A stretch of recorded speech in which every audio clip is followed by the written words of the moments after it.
Last time on the Kaiju Apostle podcast. Proud to be an American. I hadn't even thought about Mothra because I don't think about her often unless I'm shipping. When it's lit, it's lit. And you know that this is it. I listen to it while I get fit. Thanks, Grandpa. There's a real gospel parallel there that the Son of God is the one who crushes the serpent. I hate you so much. Man, everything's starting to key lock into place as we talk, isn't it? Oh, Lord. He can't help you now. All right, thank you for joining us. We are the Kaiju Apostle podcast. My name is David, and joining me is... I think it's Chris. Can't remember. I almost called you Kevin. I've just been watching too much Community, thinking about the Kevin Chang dynamic. And it's joining us... and joining us is a very special guest. We introduced him falsely last time, but joining us is Eric Neely from Monsters vs. Men. How are you doing, Eric? I am doing A-okay. I've got the kids to bed, ready to talk about some All Monsters Attack. I think we're all ready for this.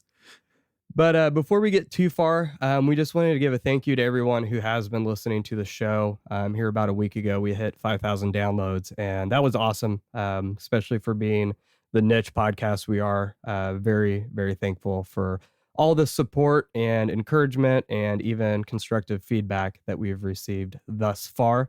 Looking forward to keeping this going, even when we get to the Heisei trilogy, or the Heisei era.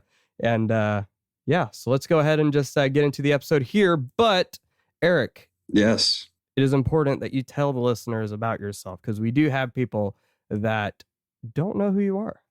And we're doing our wife swap audition, so we're trying to figure out which of you we want.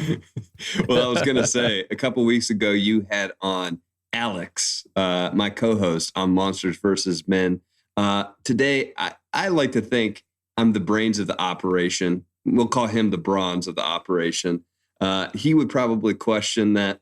He's the funnier of the two. He's the Godzilla fanboy. And I came into Godzilla kind of like Chris did, right? So I was completely new to Godzilla. I'd seen, I think, Godzilla 98 and Godzilla 2014, and that was it. So I came in brand new. And at this point, I've seen all the Godzilla films, most of them more than once, and I'm making my way through all of them again. The Monsters vs. Men podcast is currently in the Gamera series now. Chris, that will be your spin-off series once the Kaiju Apostle is finised. I'm looking forward to that. The Turtle Apostle. No, the Space Woman Apostle. I'm so sorry. Yeah. We just finished Super Monster. Super Monster will be released by the time this episode is out.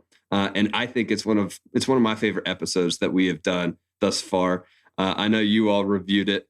I still need to go back because I've never seen it. I need to go back and listen to your all's review. And I think I've influenced David a little bit in my review of Super Monster. Chris, I encourage you to take a listen. Maybe you will bring your score, bring your evaluation of Super Monster, or as you like to call it, Space Woman, up just a little bit. Oh, you listened to the show. Oh, yeah. Yeah. Sometimes that's because I'm being funny. Sometimes because that's so I forget the actual name. I sometimes forget it too. I call it Space Monster, Super Women. I blame it on you, Chris, 100%. Oh, the Gamera clip show. Yeah. So, and I've said this to you, but again, I think watching that movie after Rise of Skywalker was just the worst decision we could have made. You know, because Chris and I were just like lamenting the fact that this series is over, and it ended on that note. Yeah. You know, at least one of the movies treated its women well. Very true.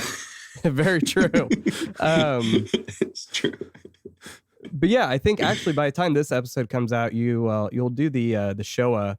What are you naming this blowout? It'll be the Gamera Showa era showdown. So okay. Yeah, we're getting back to the showdown, and then we'll have the Heisei hoedown. Just a good time all around. That's awesome. Can I ask why you're not calling it the Showa down? We should. That's right. Because we've never thought about it. Yeah. Because we didn't have Chris on the podcast. So. Yeah. Just give me the link to your Patreon bank account, and we'll be fine. Perfect. Yeah, and I know we talked a little bit about it when Alex was on, but definitely I've really enjoyed the extra content that you guys have done with NBM Plus. Not just because I'm going to be on the one coming up, but just having I really enjoyed the Ultraman one that you did with Michael and Matt. That was a lot of fun. Yeah, I think we're going to release that one here in the next week or two, just as a bonus episode on the main feed. But it's the top 5 Ultraman episodes, OG Ultraman 1966 episodes. And that's a really fun kind of recap of the series, and we completely nerd out. If you want to know where I've come from, I came from zero kaiju nerdum to complete Ultraman into everything nerdum in the span of about a year's time. So I'm in it now, for better or for worse. Yeah, you've committed. Quite frequently both. Yeah. But yeah, I think that one was my favorite just because Alex talks about butt rockets so much. Uh-huh. That's actually what's funny is in finishing the series, that's one that Jasper talks about the most. Oh yeah, it's a funny episode. It's yeah, hilarious. He loves Skydon. So. No, it's a great episode. Chris, you're watching Ultraman, right? Ultraman Z right now, yeah. Nice. So it's Nice. it's a lot of fun. I have no idea what's going on. Me neither, to be honest. I'm watching it. I don't know what's going on. And I've seen Ultra Q, Ultraman, and Ultra 7. It cracks me up because the villain, when he's clicking through on his version of the Z-Riser, goes, weird space monster, space villain, giant lizard. And the announcer will say its actual name. And I'm like, yeah, I get that. Yeah. I get you. Yeah, true. Touché. Yeah, I was confused by what is it, Cerebro? What do they call it? Or Celebro or something like that? That reference today. It makes it sound like that was a previous character. Yeah. No idea. Me neither. Yeah. But it's fun, and I'm having a good time with it. So yeah. All right. Well, let's just jump right in. So we are discussing All Monsters Attack, or as it's more affectionately titled, Godzilla's Revenge, which makes absolutely no sense. This movie was released in Japan on December 20th, 1969. And Eric, if you could go ahead and read the plot summary for us. Sure. Ichiro was a boy who lived in Japan. Yes, he was a boy. He was not a big man. He was bullied over junk he found out in the grass. He refused to fight back, lest he be kicked in the, well, you know. At the end of the day, all he truly cared about was having the parents to be around. However, this was 1960s Japan, when both parents worked so that they could move to new lands, free of smog and pollution, which will lead to Hedora, but that's not for a few more episodes, Aura.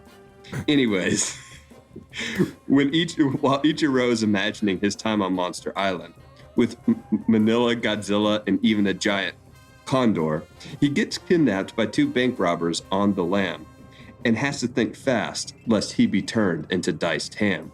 He uses the lessons he learns from his monster friends, and the robbers go off to jail to make amends. But when Ichiro finally confronts his bully and gets his first win, is this what Honda wanted?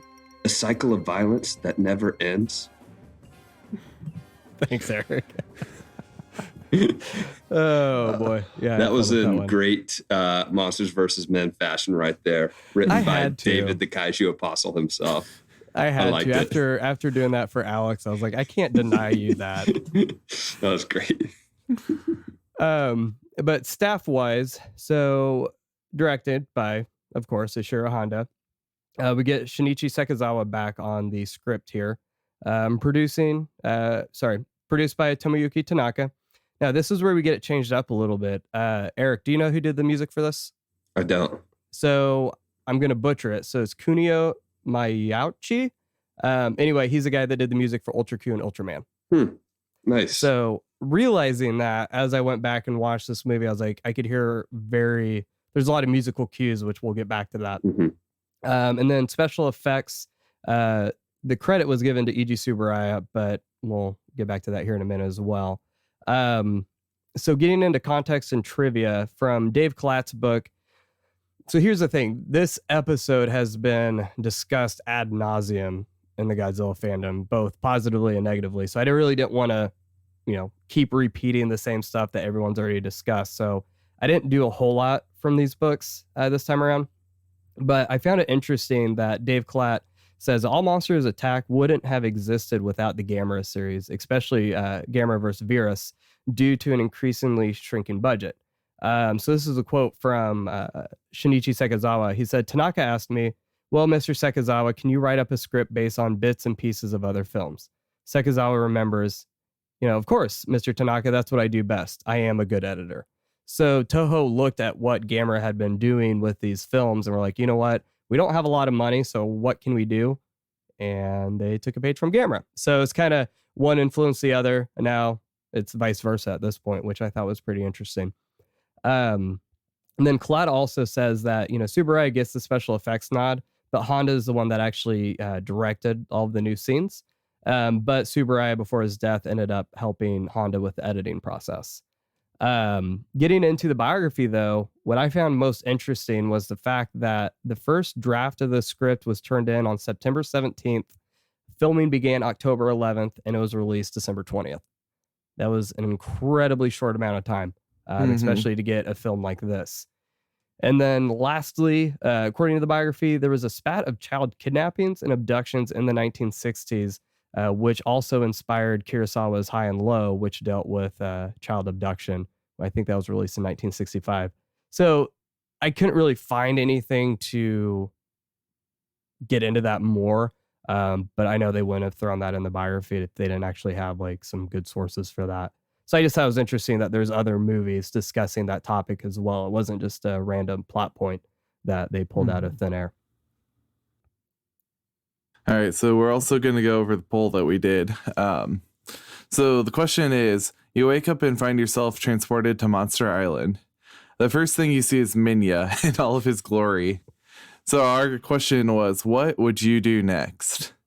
So the choices were to grab some drinks, which, as we know from the history of the movies, they would be pretty like potent drinks, really. Mm-hmm. I know, different island. Don't tweet at me. Next one is fight Gamera. Third is fight politics. And fourth was kill it with fire. So shockingly enough, discuss politics actually came in second. But kill it with fire came last because we stan Minya on this podcast. We do. And if our guests don't, Alex, we'll have words. Second would be fight Gamera in third place, I mean. And then they would discuss the finer points of wearing masks with Minya. And then the number one and also most illegal choice was grab some drinks. So this is what I chose. Taking our child everyone kaiju assumed it was to the alcohol. bar. I didn't say it was alcohol. I just said grab some drinks. Okay, but whenever I say let's grab some drinks, I'm not like, hey, let's go grab some Kool-Aid. I'm always talking about the adult. I'm pretty beverages. sure that's what Dave Koresh said. Hey, let's get some Kool-Aid. Yeah. Oh man. Our viewers might need to see somebody about that. When I watched this with Theo, rewatching it to kind of review for the podcast, his favorite moment in the entire thing is when Ichiro's pulled up from the pit, and who's at the top of the pit pulling them up? Minya. Yeah. And he just thought it was hilarious. One, I asked him, is Minya ugly or cute? And he's like, a little bit of both. But I could tell by his response that he also just wanted to grab a child-friendly drink with Minya. See? A little chocolate yoo-hoo. That's what I'm saying. I think it says more about our culture that we immediately assume that it's alcohol. That just means we need Jesus. That's all I'm saying. Hey. Also, he would probably be like cuter if he was moist, right? Moist with the drinks you were grabbing together. Chris had to get that in here. He had to if I don't put moist Minya in every episode, I'm firing myself. So let's see. We've talked about Minya, shipping, and Godzilla 1998. So we've hit our quota there.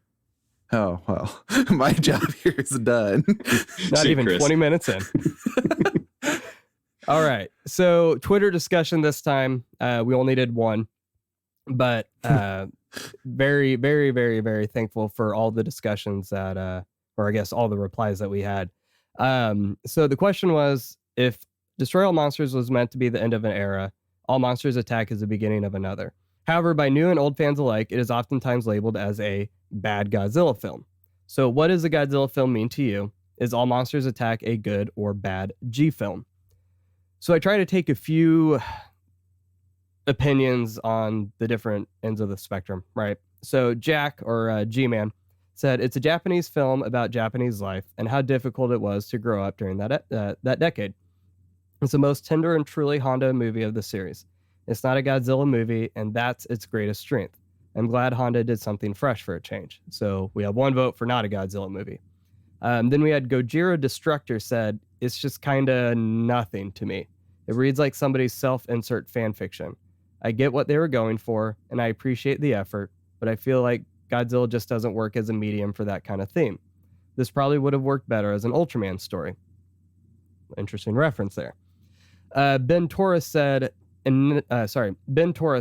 undeniably it has a very compelling concept, but it fails in execution. A good concept alone doesn't make it a good film.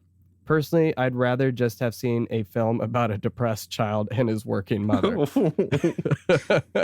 And then Kyoto Kino said, it goes way above and beyond what was required of it, and I'm really glad to see it getting a general reappraisal by a good chunk of the fandom.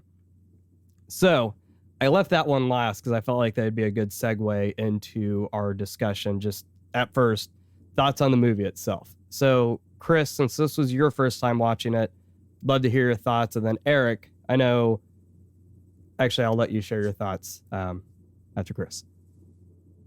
Yeah, so I was a little surprised because this one I only went in knowing Minya was in it, based on a tweet that we put out with all the posters for the next couple of movies. Mm-hmm. And I was just doing the math. I was like, hey, this is the one with Minya.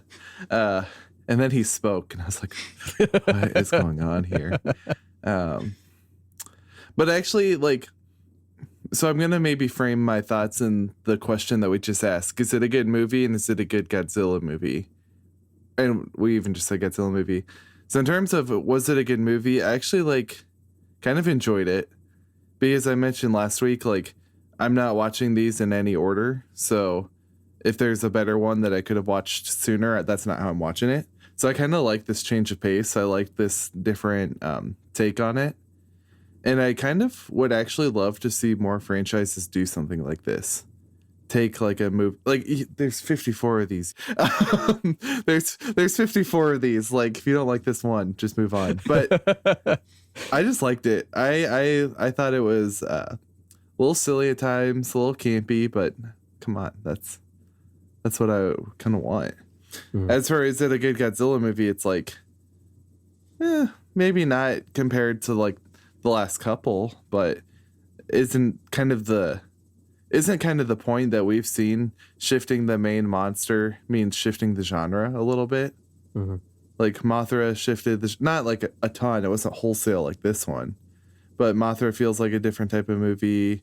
The Gamera and the Superwoman felt like a very different type. It was a superhero movie compared to the kaiju movies. Yeah. So I actually appreciate this. I appreciate the sensibilities of different monsters have different types of movies. So, and in terms of was it fun? It was okay, what if Home Alone had kaiju in it? And I'm yeah, okay, I'm down. It's actually pretty accurate. Well, it's interesting that you brought up Mothra, though, because I know you haven't seen that yet, Eric. But no, you have this change between Rodan and going into Mothra, and then right after that, the next movie is King Kong vs. Godzilla, right? So going from Godzilla Raids Again, Rodan that are more serious, and then Mothra has more of that brevity and humor. Then all of a sudden we have the first Godzilla film that actually, I would argue is humorous. It's more satirical. And there's a reason for that, right? So I don't think you're wrong in saying that, there's nothing wrong with having these shifts because there's always been shifts down the road. It's not like we've been getting the same movie over and over. Yeah. Which thank God for that. But also, it was just kind of nice. This one kind of committed to a shift in the audience, it felt like. Mm-hmm. When I watched it, that's how I felt. I don't know about reality. But it was kind of nice for it to just say, hey, this is a child actor. this is the kid kaiju. Like, we're going to lean into that a lot more. And actually, I thought it worked a lot better. Yeah. So what about you, Eric? I know you guys were pretty hard on it when you discussed it on your show, but obviously you didn't have that nostalgia, or I don't know. I'm curious to see how your opinion has changed over the past few months. Well, yeah, we were really hard on it. Alex, even more so than I was whenever we reviewed it on our podcast.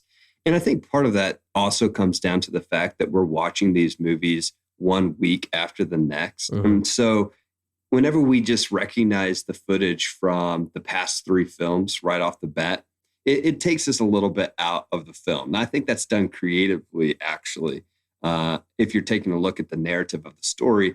But it still feels a little cheap and a little hollow coming off those 3 films. Mhm.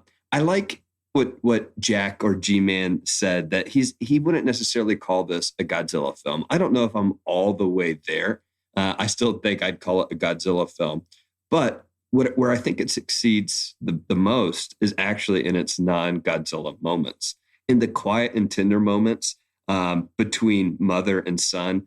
At the beginning of the film, the cinematography of the Tokyo cityscape is really quite stunning. And then you have that portrait of this little group of children, and juxtapose that with the huge city, the smog. Some people have called this a critique of capitalism, and I think that's an interesting idea, and it definitely showcases something about the socioeconomics of the time.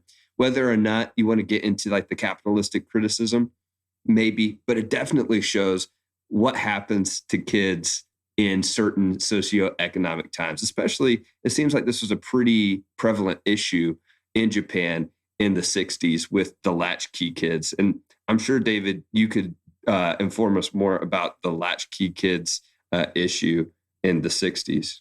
Yeah, and we'll get into that here in the next section. But I think you're right. This is the movie where no one is going to be like, my favorite part were the monster fights, right? You don't say that. Even though I will say I think one of my favorite parts of the movie is when Minya drops down and grows in size, which again reminds me of now Ultra 7, right? And then launches Gamera up in the air. And then they're like thinking, oh yeah, we beat him, and he gets up and bites Godzilla. Like, those scenes were actually a lot of fun. Again, just reminds me of Ultraman, Ultra 7. But ultimately, it's the scenes with Ichiro and Shinpei, right? Those were some of my favorite scenes in the whole film.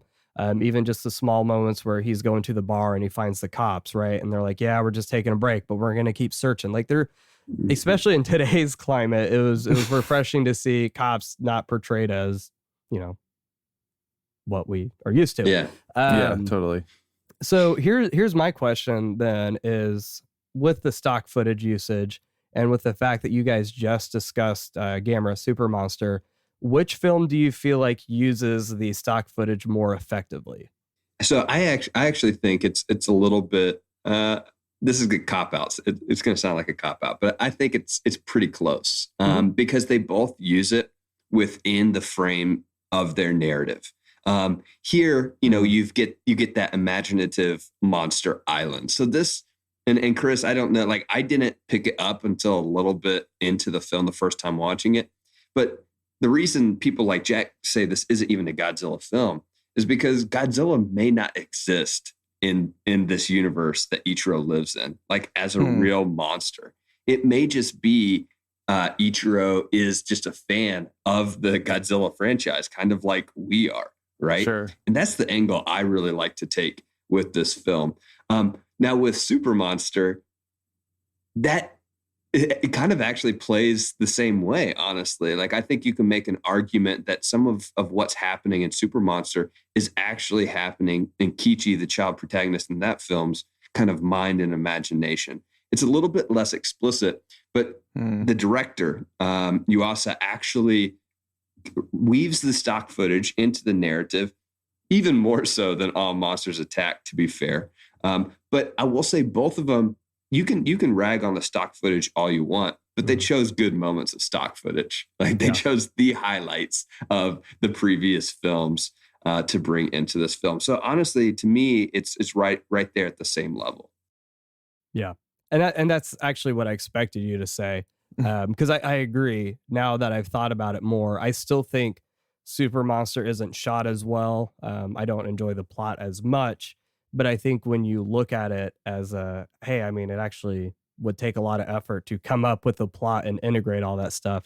I just think the worst part was the Giron element. I know you guys discussed that, where it's like all of a sudden you just fly to, because I even argued that Giron isn't even a bad monster, right? He's being controlled, he's just defending his territory. He's a big dog. And then all of a sudden this movie reinforces that, he's not doing anything. Gamera just flies to the planet, kills him, and then flies back. That's the worst use. That's the worst use of stock footage between the two films. And I think you're right. Like, where I rate All Monsters Attack is in its cinematography. I think the characters are super lovable in Super Monster. Like, really, like, if you give them the chance, I just think the space women are some of my favorite characters of the Gamera Showa series. But with this film, you got to say the characters here are strong as well. You mentioned the toy maker, Shinpei. Yeah. What a character. Like, I love him as a protector, as someone that can relate to children. It reminded me a lot of Gamera. Mm-hmm. Yeah. And it's such an interesting contrast to his character in King Kong Escapes too. He goes from this villainous Doctor Who to all of a sudden now he's a lovable toy maker, right? And to me, I've grown to really like his roles more and more, where he's becoming one of my favorites. And then obviously we have, Kenji Sahara, so obviously I'm not going to complain about that. But yeah, I mean, what I really like about this movie is the fact, again, I've mentioned it numerous times now that I've watched Ultraman, like the influence is just there all over. The ways that the bullies show up, like they just pop up and you have the quick cuts. That reminds me of Ultraman, right? So the plane scene where everyone starts fading away, and the way like it's even the music going on and the kind of more psychedelic effects, that reminded me. But I think the biggest part was actually when Ichiro's standing there and the big plant monster comes and grabs him. Like, that just screamed Ultra Q to me. Another one is, whenever some of the fight scenes, how the camera stops and just captures a still, and then it moves and it captures another still. That's a very Ultra Q, Ultraman thing to do. And that's inspired. We were talking a little bit about this, David. That's really inspired by kind of French New Wave filmmaking, which, if you look at some of those Ultra Q episodes, seem heavily influenced by the French New Wave movement. So they're doing experimental things with the camera. They're using that kind of that pop 60s music that we see in this film. And I love it too. So I think that's really some of the charm of this movie, is in the experimental filmmaking aspects. I don't know if all of it works, but most of it does. Yeah. Yeah. And I mean, that's the thing is, we go back to that comment before where, it fails in execution. I mean, of course it's not perfect, but I wouldn't say it fails by any means. I just think this is where it's really important to have that conversation of what are we expecting from these films? And is it fair to expect something from a movie it's not willing to give? Right. So if I go to, I'm trying to think of a relevant movie, but I can't really think of anything. So like Shaun of the Dead, right? It's a good comedy, but I would never expect it to actually have any deep critique of any sociological elements, right? I wouldn't. That's not why I'm going to that movie. Now, if it has anything to say, that's great. But obviously, I'm going to treat that different than I would, we discuss it like There Will Be Blood. Like, even just the director itself, there's going to be a certain standard of that movie where you're going to go to that and you're going to ask something, or a Coen Brothers film, right?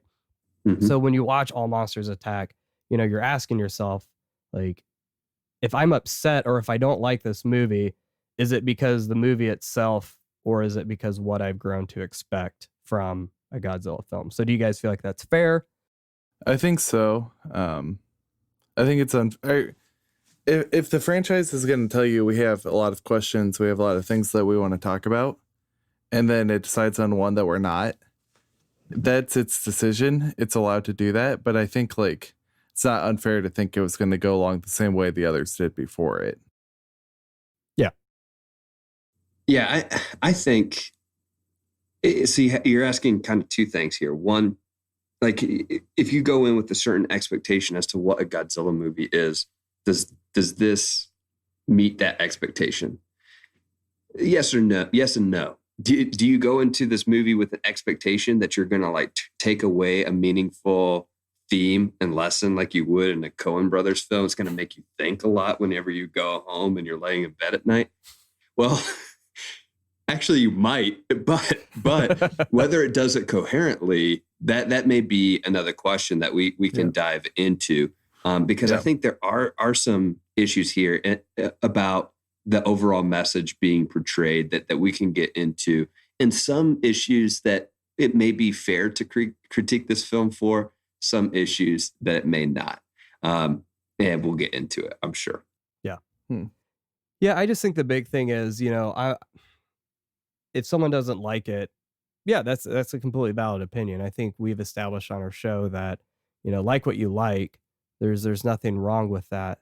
The issue is, again, I think when you try to expect something from a movie that it's not willing to do. Because at this point, I think it's established that there is no typical formula for a Godzilla movie, right? So whether it's, Ghidorah the three-headed monster going into Invasion of Astro Monster, right? There's a very drastic shift there. Or going into, now all of a sudden now we're in Ebera, right? And Son of Godzilla. We've already seen changes there. And there's nothing wrong with that. But I think that's just where that importance of understanding every film is going to have a unique message. And Eric, as you know, our next Godzilla movie is going to be Godzilla vs. Hedorah. So that's obviously going to be a very big shift for Chris here, because I know he's not going to expect any of this. No, I really can't wait for that one. if you thought this was experimental, that's wait till the next. I'm down. I'm down. So, but so let's actually get into the themes here. So really the thing that, again, so I think we've talked about this movie has been discussed ad nauseum. So this is going to be the part that's probably a little bit more, it's already been discussed. But the idea of the life at home for Ichiro, right? So this idea of being a latchkey kid. In Japanese, I think it's pronounced Kagiko. So it's Kagikko. But just this idea that at the time, parents were struggling enough or wanting to get to a certain economic point in their lives that they both would work in order to provide for their family. Not necessarily uncommon to what we see now, but at this point, you're seeing kids putting themselves to bed, pretty much kids raising themselves, right? So, or the community kind of being a little bit more active, as we saw with Shinpei. But we see that this is a pretty normal thing for Ichiro when he's excited to see his dad on the train, right? I think Dave Klatt brings up, or it was in the biography, you never see Ichiro with his dad close. There's always some distance between them, and I really believe that's an intentional thing there. But when Ichiro finds out that his mom's not going to be home, he's used to this, but it doesn't make the sting any less, right? He's very upset by that. I mean, I don't know of any kid, unless their parents are abusive, like I don't know of any kids that wouldn't want their parents to come home. But for the parents, they're wanting to give Ichiro a better life. They don't want Ichiro to suffer, but they don't see a way to get that better life without both working. So something I've been thinking about as someone that, so my dad was in the Air Force for a while, and then my mom worked, pretty long hours too. So the times where my dad would be stationed, like at one point he was in Greenland. He's been all over, but there would be times where he'd be gone for a year, and then my mom would work till 7, 8 o'clock at night, right? So there'd be nights where I'd put myself to bed. I hated that. I mean, sure, it was cool to stay up and play GameCube and all that, but like I would have rather spent time with my family. And I don't think it's as drastic as what we're seeing here. But the thing is, I mean, you're wanting this better life for your kid, but you're not going to get those years back, right? So you're spending all that time and, you're making money. You want to go and not worry about the pollution and everything else. But you kind of have to, this is where I think that critique of capitalism does come into play. At the end of all this, are you going to say that it was worth it? Sure, you're in a better part of the community. Sure, you've got money, but, that's isn't time with your kid more important? But again, it's easy to be anachronistic with this movie though, because 2020 is a lot different than 1969. So how did you guys feel about that element of the film? I like it as that critique of capitalism, but as a parent, it doesn't totally ring with me. So What do you mean by that? like, I mean, growing up, my parents were at work when I was at school, so they were mostly home. And so I'm working a lot to like support myself, but I don't have kids at home to not be with. So I don't know what the tension is to be like, hey, I want a better future for them, but I can't spend the right now with them. So on this particular aspect, I don't. Yeah. Which is fair. A lot of people don't have that experience, which is good. Yeah, right. Yeah, I think Honda is critiquing that experience and the situation that has put parents into that situation. I don't think the parents are really being criticized because you get moments of sympathy with both parents. You know, you have the mother who has that really tender moment where she realizes what she's doing to Ichiro the day after his big escape from the robbers. She realizes what's going on and the sad situation that they're in. And, the dad wants that relationship. And you see that at the end, he's willing to cover for Ichiro. It may not be the best to cover for Ichiro in that situation, but you can see that playing out. Like the dad doesn't know what else to do. Like that's his show of love, I think, to Ichiro. But I think for me, kind of what that leads into then is why does Honda want to make this film this way? And to me, like this feels like and this may be reading too much into it, but this feels like Honda's. We don't do that on the show. No, never.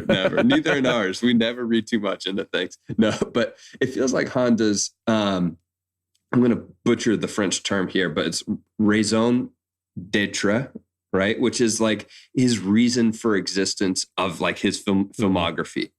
So why keep making monster movies? Why keep making Godzilla films over and over and over again? Where's Honda's sense of purpose in providing even these, just some of them destroy all monsters? You guys said last week, there's not much of a message you can take from that.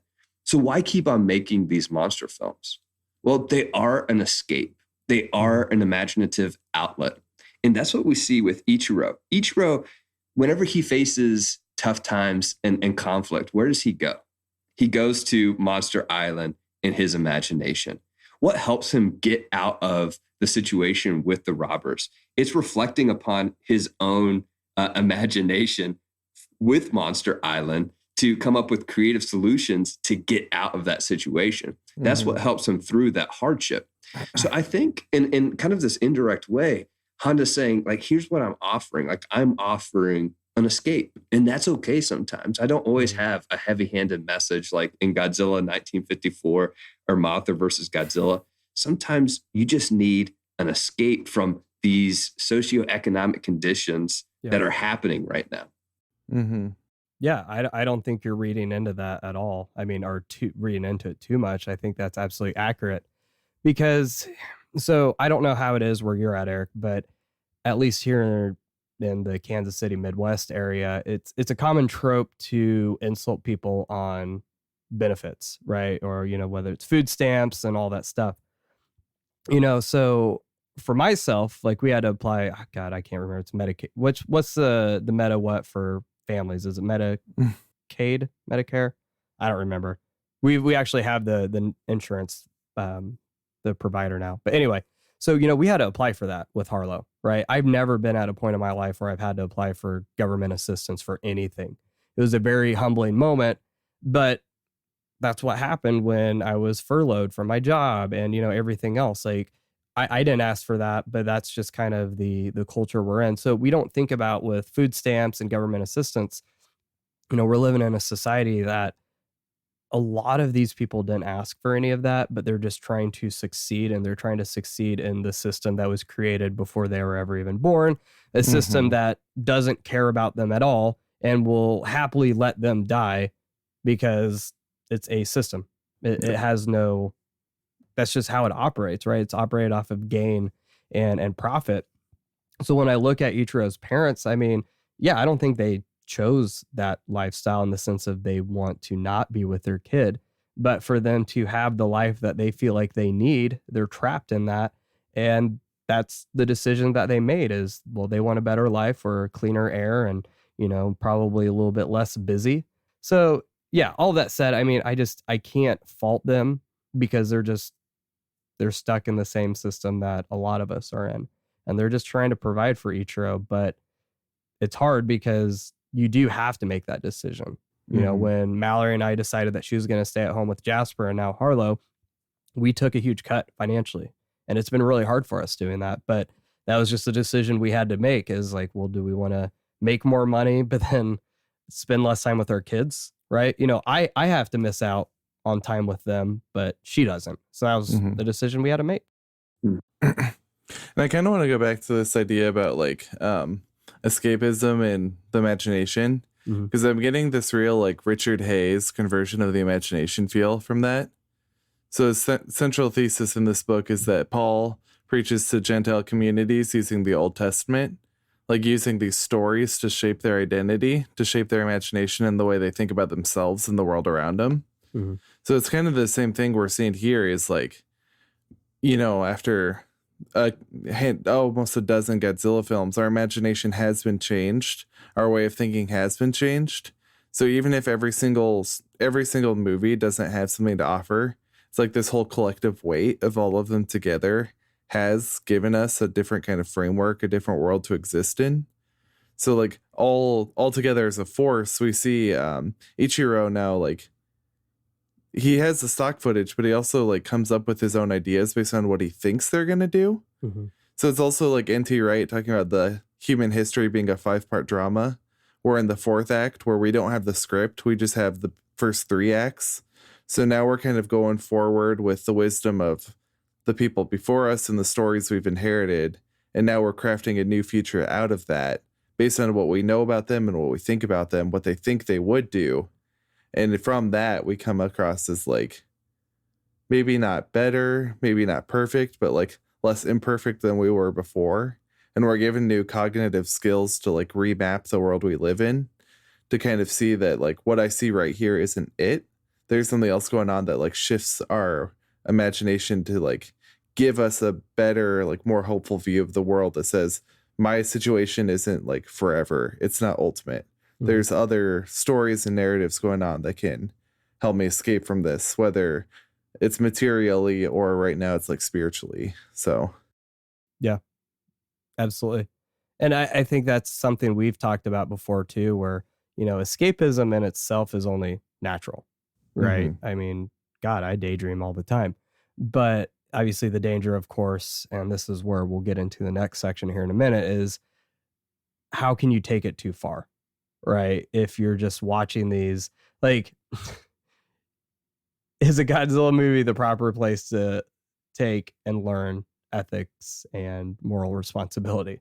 Right? And that's nothing against Honda, but he's also a human being too. So do I agree with every message he has in a movie? Yeah, absolutely not.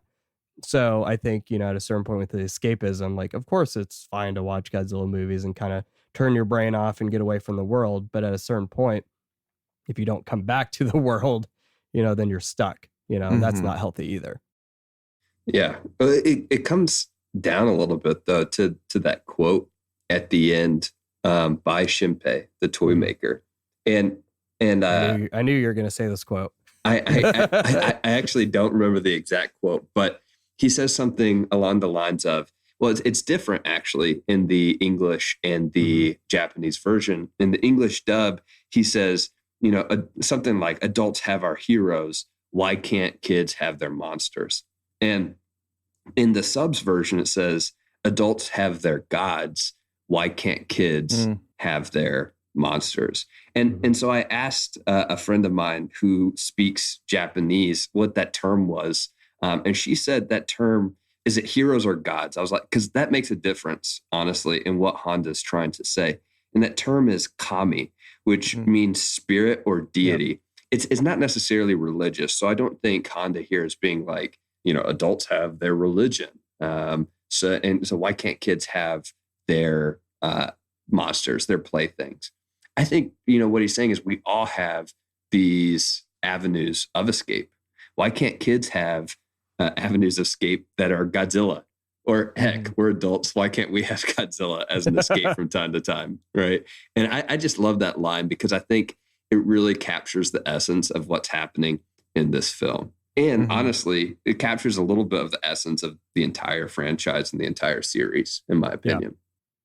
Yeah. It's funny that the word is kami because that just makes me think of Dragon Ball. Yeah. Well, I was thinking the same thing. He's the guardian of the earth, but not necessarily deity. Yeah. But yeah. Oh gosh, that sentence is really good. It reminds me of the English dub that says adults have their corns. Why can't kids have their monsters? God. Anyway. So I think we all can agree that Ichiro has a very unique home lifestyle. And that's really going to influence the next part of our discussion, which is the bullying element, which this is a part I think that gets discussed more than anything. Is you have people who will say it's a anti-bully PSA, and then you'll also have people that say it does not promote a positive view in bullying because Ichiro himself becomes a bully. So before we really get into the fact that, you know, or the discussion of whether it handles that topic well, I think something to keep in mind is in the 80s, Toho had a video cassette collection called SPFX, and it took a bunch of these sci-fi films and edited them. Honda actually edited them down into 10-minute versions. Okay. So what's interesting is in this 10-minute edit, it ends with Ichiro leaving and the mom crying, which I still personally would think that would be a better ending to the film. Like, even though you wouldn't get the Shinpei quote and all that, I feel like, I don't know. I really I would love to see a version of it that ends that way. But how do you guys feel about the topic of bullying? Do you think it was an effective argument for like standing up for yourself, or do you feel like it kind of gets into this you're becoming what you hate idea? That you're gonna say an effective argument for bullying. Well, I mean, it's like no. I like to hear Chris's thoughts first. Yeah, in terms of like, did it communicate the message that bullying is bad even without this extra scene? I think totally. Like, even it does even cast aspersions on the idea of self-defense as the means by which you can escape bullying. And I think especially now, since I've only heard this thought like 50 minutes ago, like trying to integrate this thought of a critique of capitalism within the critique of bullying, like thinking about kids' home lives and the economic impact on their upbringing, like maybe there is like a underlying theme of anti-bullying, but like out of being brought into a better situation. Because as it stands, when he tries to defend himself, he just becomes that which he's a bully himself. And like, I know we're gonna probably have some people who totally think like if you're getting beat them up back. But you may not be a bully per se, but it is. I mean, it's the same cycles of violence, whether or not it's the same like intent. Like you're still participating in that same. So maybe this film does have this kind of latent view of like take them both up out of their economic structures and maybe there'd be a reconciliation that way. But as it stands, the poor kid, like he has no recourse. He can continue to get picked on, or he can push back because society hasn't given him a better place to respond. Yeah. I think it's a really complicated issue, actually. And so I don't want to paint a picture like I have a black and white answer to this at all. Because on the one hand, I do think the message is hurt by Ichiro basically becoming a bully at the end, honking the horn of the painter, right? and really his dad kind of protecting him from punishment, right? And shielding him from punishment. Ichiro's not going to learn a lesson there. But that does add some complexity to, once again, this criticism of capitalism that we've been talking about. Yeah, like this is just what happens in this sort of society. However, you also have to think about, well, what is the intended audience of this film? Is the intended audience adults who want to critique capitalism and you want this complex thematic message? Or is the audience children, right? Is it people like, is it kids like Jasper, like my son, Theo, who, when watching this film, I asked Theo at the end, I was like, what do you think about that? And he's like, oh, that was funny, you know, because it was funny, right? It was funny, but it was also kind of cruel. Right. But he didn't bring that up. I was like, he didn't think that was me. He's like, it was funny. Now, again, maybe not being in that context, it's hard for me to critique it too much. But I do think there are some layers there that you have to at least recognize and grapple with if you're going to just accept the message of this film. Yeah. So I will say, when we watch Godzilla movies or even Ultraman shows, you know, I try to have a conversation with Jasper where, you know, if we see someone being violent, you know, talking about how that's not a proper choice, right? Proper, who am I? So, you know, we try to have those conversations. So when we watch All Monsters Attack, I almost called it Godzilla's Revenge, you know, he knows that that's not a good decision, right? So he knew it was wrong for the bullies to pick on Ichiro, and he knew that it was wrong for Ichiro to do that back. But that's just because, I mean, we've had this conversation now for almost a year, whether it's Star Wars, Godzilla, anything, you know, we're talking about that. But you're right. I mean, because this debuted, I think they presented it at a Champions Festival. So this would have been kids left to watch this movie. Now, granted, at some point, adults probably would have been watching it with them too.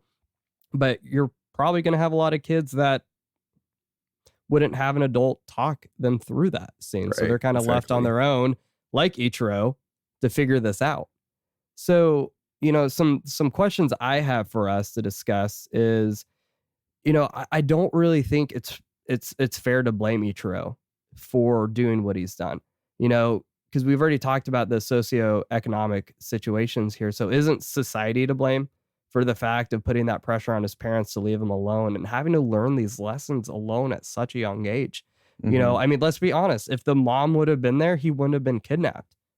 Like, he wouldn't have been, you know, like there's all these different elements that lead up to the fact that he was put in this position because of the pressures put on his family.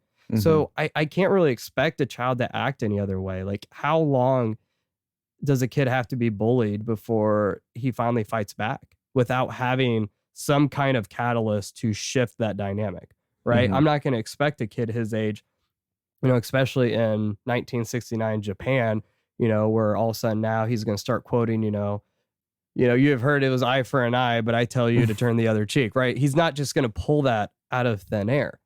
But, you know, something I found really interesting, though, is watching this, you know, because you're talking about Ichiro's dad stepping in for him, right? This is actually what we see with Godzilla and Minya, too, because, you know, Minya is concerned about Godzilla thinking he's a coward, right? And Ichiro's dad even says, I wish my son was more assertive. So in a way, I think that's why Ichiro does fight the bully and scares the painter, because I think he wants to impress his dad. I think when we see Minya wanting to impress Godzilla, that's really just him projecting his own, I'm not good enough for my dad, and I need to learn how to fight my own battles, right? So it's this desire for affirmation. But what's really interesting is that he didn't learn to fight his own battles because he's running off, hey, can you apologize for me?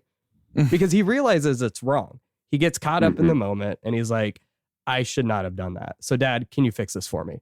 And that's such a pure moment to me of like, my son does very similar things. He does something wrong and he wants help to fix it because he doesn't want to do it himself. That's just a natural thing. So I don't know how you guys felt. Like, do you really think he is becoming a bully, or do you think it's just kind of, you know, we've talked about this cycle of violence, right? This myth of redemptive violence, as Walter Wink would put it. So, do you feel like it's accurate to say that he's become a bully, or I don't know? I'm curious to see how you think. Yeah, I mean, this goes back to kind of what can we expect from a Godzilla film? Can we expect our own philosophies, our own ethics to be put into a Godzilla film? I don't think we can expect Honda to necessarily give us a message about the myth of redemptive violence and all monsters attack. But there would have been a great opportunity for it, right? Because Ichiro is someone that is so imaginative. He's someone that can think of that third way solution. And I know David is a Walter Wink fan. So I brought in a Walter Wink quote for David. And I have one pulled up if you didn't. I've got one for you. And you brought up, Ichiro's not going to say turn the other cheek. But I think turn the other cheek is often misunderstood. And here's something that Walter Wink, theologian, says about that exact phrase. Turn the other cheek is not intended as a legal requirement to be applied woodenly in every situation, but as the impetus for discovering creative alternatives that transcend the only two that we are conditioned to receive: submission or violence, flight or fight. Right? And it's that third way, turn the other cheek, where you're what appears like submissiveness at times is actually a creative solution to upend the power structures. And Ichiro being such a creative boy, and they talk about, well, obviously we see him being creative in his Monster Island imaginings, but his father talks about how creative he is at the beginning of the film, how he's always in his head, right?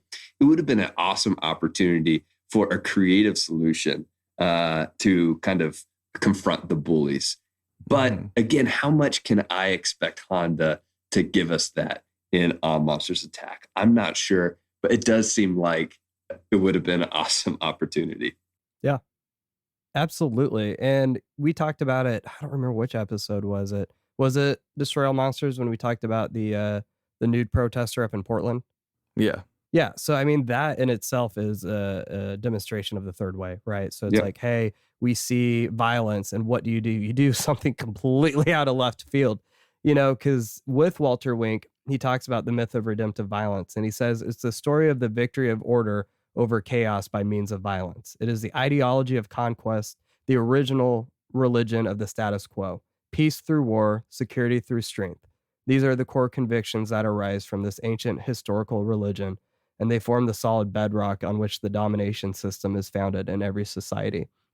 And I just think it's, we choose, even in capitalism, right? You see someone that is your threat, your rival as a business. What do? You buy him out. That in itself is violence, because all of a sudden now you're more threatened by the existence of another company instead of being able to peacefully coexist. Maybe you could find a way to become partners. Maybe you could find a way to help strengthen each other. Even in churches, we see churches that are on the same street and none of them are working together, right? They're just finding ways to, the pastor will critique the other or whatever. It's all these little small microaggressions that show that violence in itself is just ingrained into our psyche, where we would rather fight than make peace, Yeah. And that's why I'm okay with how the film ends from an adult perspective. Because once again, it leaves, it's haunting a little bit. The last frame of the film, the last shot of the film, harkens back to the beginning of the film. We see Ichiro with he has become part of this gang that was against him at the beginning. He's become part of it, but guess what? It doesn't really matter, because what's the backdrop of them walking away? It's this huge city. It's the smog, right? The thing that started the film is the thing that ends the film.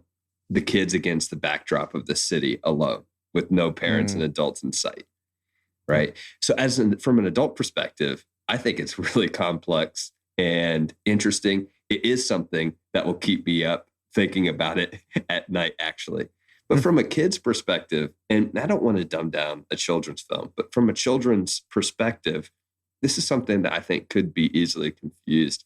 And I do think you have to look at it and critique it a little bit. Yeah, because we talked about that, where there, you say it's a kid, or we're calling it a kids movie, right? I would say maybe it's a family movie, where friggin' Trolls. You know, that's a kids movie. No, Yeah. there's True. very clearly kids movies like God, what's it, the Leapfrog shows and movies and stuff like that. Like, yeah, Mhm. that's specifically for a kid. But we talk about Mhm. Miyazaki and Ghibli. Like, those Yeah. are family films that are geared towards kids on a certain point. But even movies like Kiki's Delivery Service, like that is a deeper movie Yeah. than the majority of what I watched as a young adult, you know. Right. And I watched this quote unquote cartoon. And I'm sitting there and I'm like, oh man, I can relate to a lot of this, right? My son's just sitting there loving it. But I think you're right. If you view it in a kid's perspective, you kind of wonder what message it's conveying about that, because it's very clear that the bullying is not a good thing. But Mhm. if you don't have an adult walking you through that, you might get the impression that, well, you know, if you have someone bullying you, you fight back without the discussion of, well, guess what? That bully, chances are, was bullied too. Mhm. You know, you don't become a bully in a vacuum, right? There's stuff at home, there's stuff at school, you know, church, whatever, that leads to people wanting to hurt others. And that's the kind of thing that is that appropriate for a Godzilla movie of, you know, of this caliber and budget. Maybe, maybe not. But yeah, I think as an adult, you can read that into there. As a kid, you miss a lot. Yeah. Well, and I think too, there's two things that are kind of connected to some of this, but I won't explicitly draw because I've lost some of it. But thinking about like Minya's own upbringing, when Godzilla just kind of discovers him and then like kind of beats him, we talked about that a little bit. Like, Yeah. Minya has no other recourse for dealing with life because that's what Godzilla taught him. And even if this isn't like real Minya, like whatever that means, like you can see the cycles in Minya's own life, in Ichiro's mind. But also now I'm kind of thinking about another Wink quote where he talks about like the success of violence is that it, while it is mythic, it feels like it's part of nature. Like it feels like you have to adhere to violence. It feels like you have to pay homage to it. But there's no one there to teach him that violence doesn't Mhm. need to exist. No one's there to teach him that way out. And unfortunately, the people who are teaching him are the monsters, are the kaiju who say, no, no, no, my baby has to learn atomic breath or I'm going to keep stepping on him. So you could even, I think maybe the film doesn't, but we might say now that there is imagination changers, there are worldview, there are ways pop culture and worldview collide, but we have to say, like, is this the best teacher? Yeah. So we can critique it saying like the kaiju films do teach violence, but like a little more nuanced. But yeah, we do want to kind of say like, hey, this myth of redemptive violence can even just say the myth of violence, the myth of necessity of violence. Well, I think the myth of redemptive violence is the idea that you can stop violence with violence, right? Is that you can almost religiousise it. That's not a word, but you can purify it by, well, I had good intentions, right? So we think the idea even of just war, well, if you can follow these examples or these rules, then warfare is justified. And it's very strict, right? You know, you can't harm any civilians, and this it goes on and on and on, which is why there's never been a just war in history, because it's impossible to follow those standards. But yeah, I think, you know, I've even thought about that talking to Alex here recently. We were talking about the Marvel films, right? And I love the MCU, but I have to sit there and be like, obviously, I don't agree with any of this, the way they're handling any of these issues. I'm like, they're just going in and blowing up people and just punching each other in the face. Like, yeah, that's obviously not the way to handle that.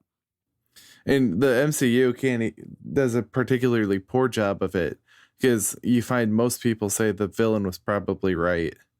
And the heroes use redemptive violence to silence them and then return things to the status quo. Yeah. So I think Civil War is actually a really good example of that, thinking of Baron Zemo. I mean, he thinks that obviously taking down the Avengers is going to be, you know, his way of redeeming what happened to him, and obviously it just makes things worse, you know? Poor Rhodey. That scene there gets me every time. Every time. Wait, the one where Vision shoots him? Yes. When Vision is the real villain of Civil War? Yes. I love it because they're like, Vision, the hell you shoot War Machine for? It's like, Well, he was also trying to shoot someone else in the meantime. So it's like you were fine if he hit someone on the other side, but since it was his own team, now it's a problem. Okay. But, something that also keep in mind too is, I was thinking about it. I was like, does Gamera's pain not matter? Right. So we think about, why wouldn't it have not been possible for Ichiro just to stand up for himself and be like, hey, no, I'm not going to let you fight me, but I'm not going to fight you back, because realizing, these kids are roaming on their own, right? So they're not with their families too. So I've got to think that they're latchkey kids too, apart from the girl that was with them, because, you see the mom walking around. But usually kids who form up in gangs like that, it's because their parents are working and they've got to find a community within themselves too. So yeah, I was just sitting there and I'm like, man, like what would drive Gamera, or whatever his actual name is, to fight other people? And how mean is it for Ichiro to call him Gamera when Gamera is just this big radiated toad? Like that's how he views him. He's like, you're just a toad, So already from the beginning of the film, we see that Ichiro isn't as innocent as we think he is. Yeah. And I mean, I think Chris kind of said it for me, but this is another reason why I don't rate this film as high as some others. It's just because even with my viewing of the film, where this is basically Honda's justification as to why I create the films that I create, even that is complicated by the ending. Because you have to question, well, was Ichiro's monster imagination in the end, did it leave him as a better person than he was before? And that's debatable, I think. Yeah, absolutely. I just think, you look at everything and everyone's dealing with some kind of trauma, right? And it's very easy, what is that Dietrich Bonhoeffer quote? Oh God, I've got to Google it now. We must learn to regard people less in light of what they do or admit to do, and more in light of what they suffer. So all of these people, whether it's the parents or the kids, they're all suffering in a different way, and they're just reacting in that pain. So of course it's not right, but I think that's my question in the beginning though, because it's like, can you really blame any of them, in this situation they're living in, with that backdrop you keep coming back to, Eric? I mean, yes, it's not a sunset, but I'm glad you bring it up. It's just that is the reality that they live in. So it's kind of hard not to imagine their life being this way. What I love about the cinematography though is it's not a sunset. You're right. There are several different times, like in the abandoned warehouse or is it apartment building that they're in the abandoned building, there are times where like the sun shines through and there's just a little tint of that sunrise or that sunset.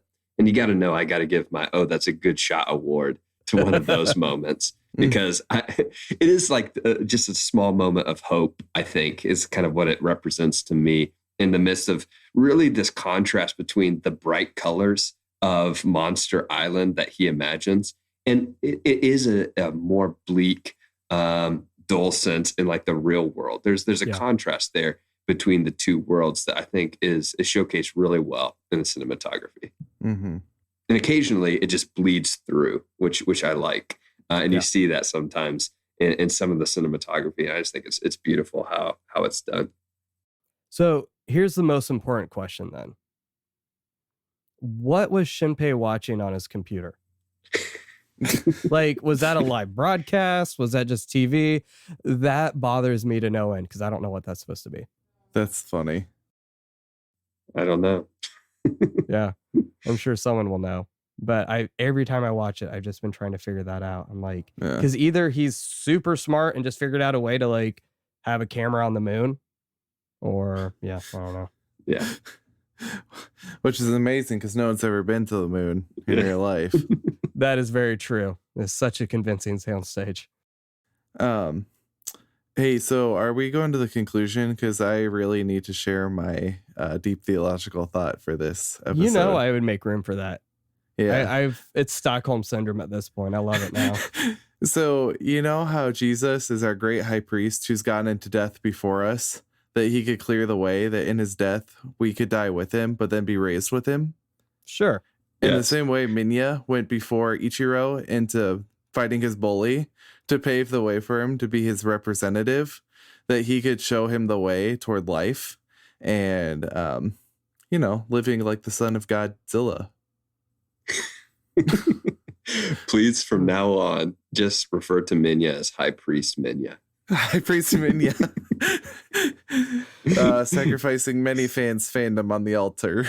Oh man. Your royal moistness.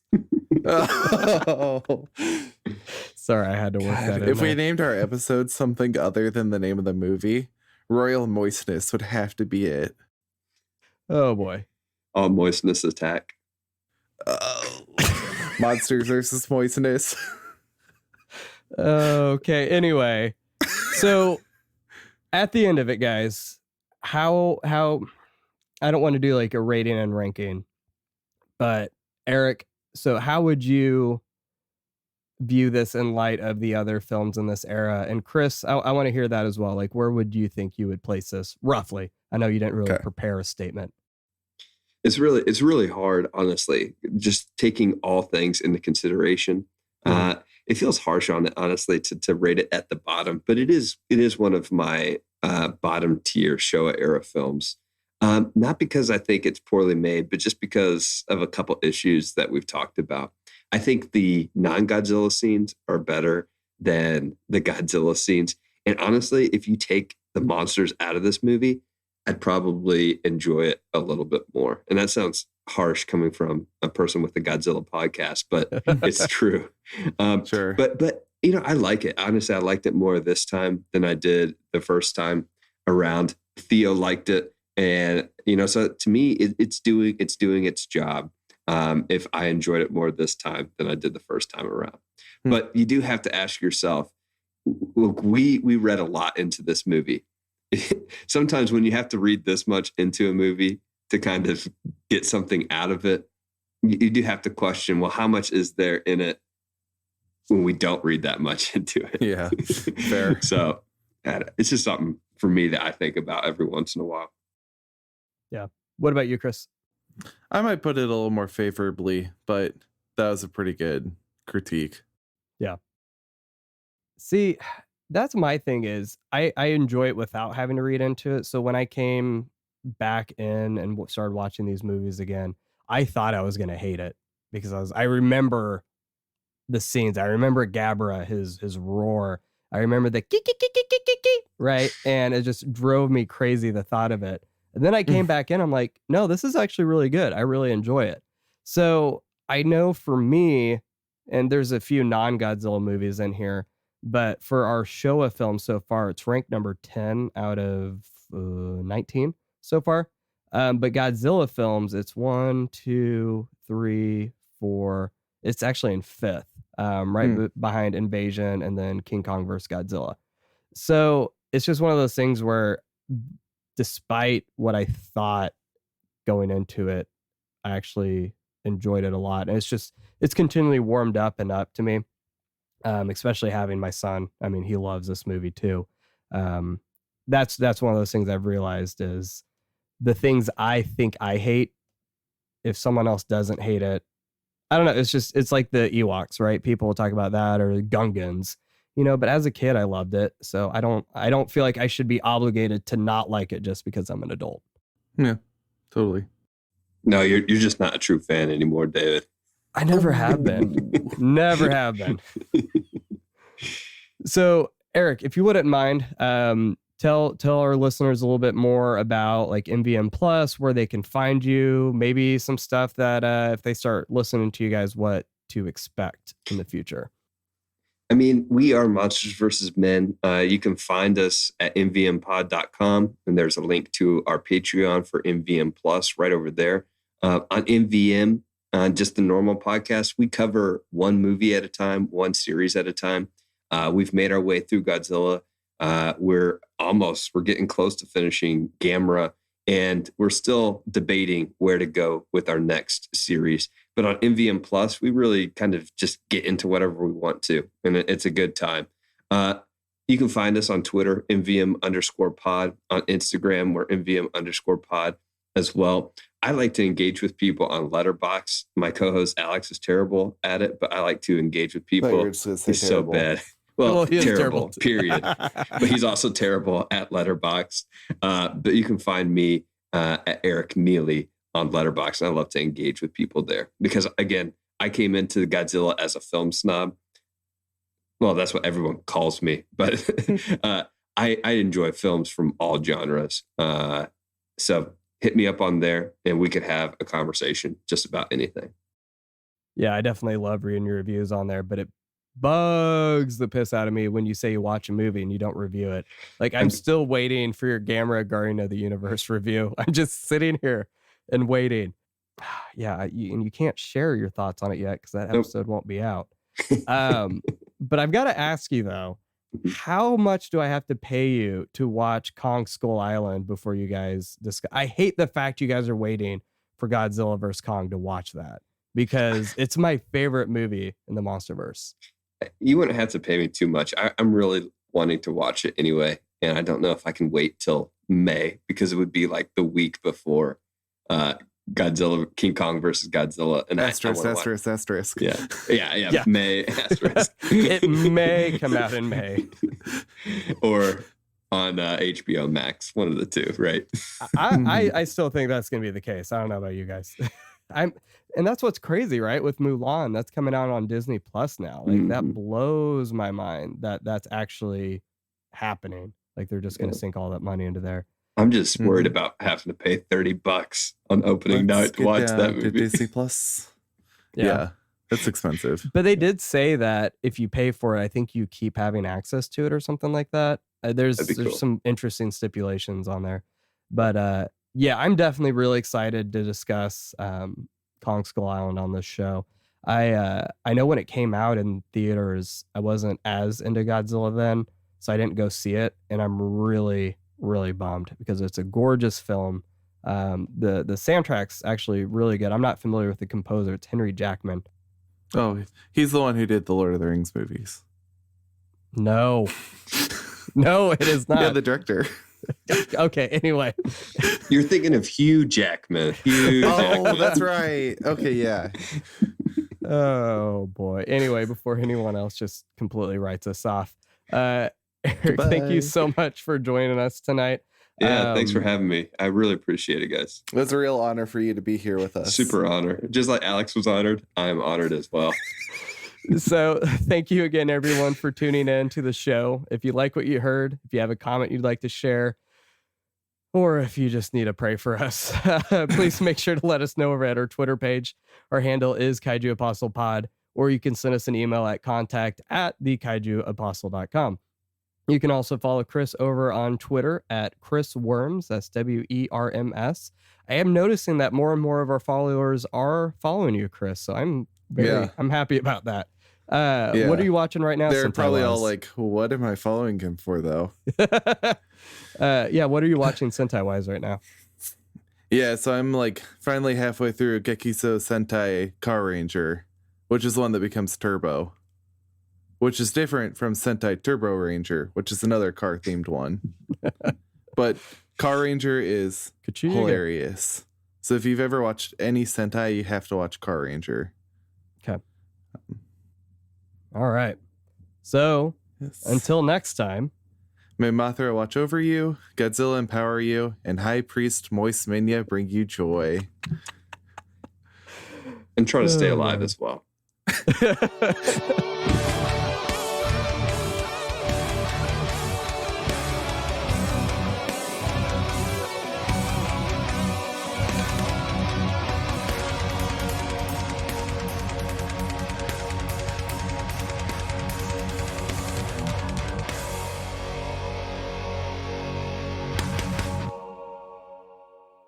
Please, from now on, just refer to Minya as High Priest Minya.